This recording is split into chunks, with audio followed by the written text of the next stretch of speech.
Well,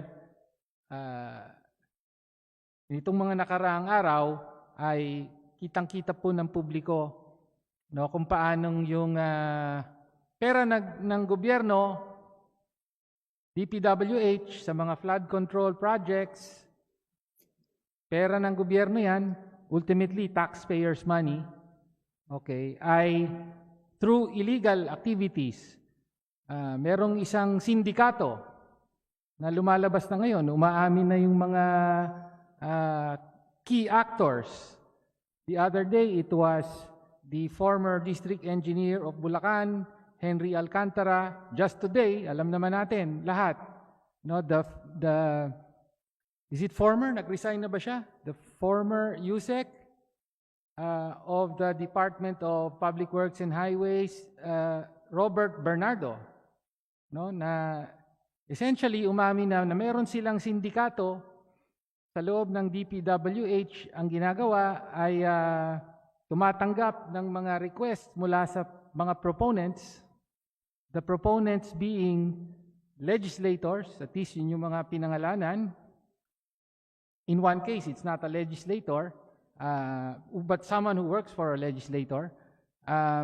So merong mga senador, mainly senators actually, no, were named. So lalapit kay USEC, and then in one instance, sinabi pa, the USEC goes to the secretary of the DPWH. In one instance, binanggit, goes to the executive secretary. And sa ganung paraan, projects of DPWH will be inserted into the budget. And then after that, once the budget is executed, the projects are bidded out and awarded to the designated contractors through rigged biddings. Makakatanggap na po ng mga kickback, di ba? And these kickbacks are no joke, no? Kaya po mas na-shock ang mga kababayan natin dahil nga po sa mga retrato, photos of huge piles of money, no?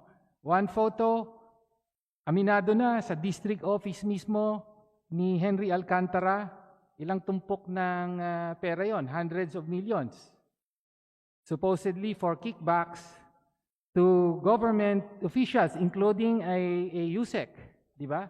Napangalanan yung USEC. Tapos, another one, a huge pile on top of a billiard table.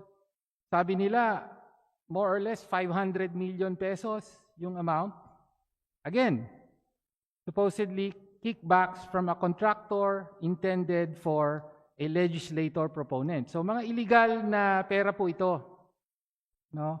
Hindi po ba, Madam Sponsor, correct me if I'm wrong, isn't this the sort of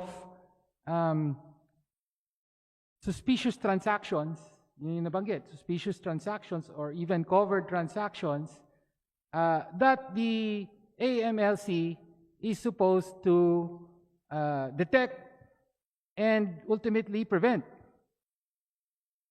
Hindi po ba covered ng mandate ng AMLC yung mga transaksyon na nagresulta sa pag-withdraw ng ganito kalaking mga halaga ng pera ng taong bayan na ninakaw?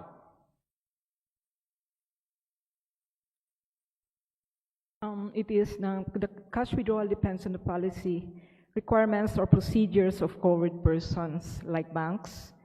These policies requires procedures are met, then they are allowed to withdraw. Mm-hmm. If withdrawal exceeds 500,000 and suspicious indicators are present, covered persons such as banks report the same to the AMLC as suspicious transaction report.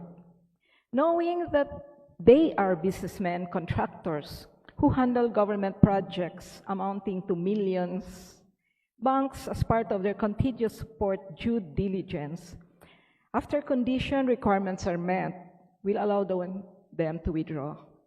Okay.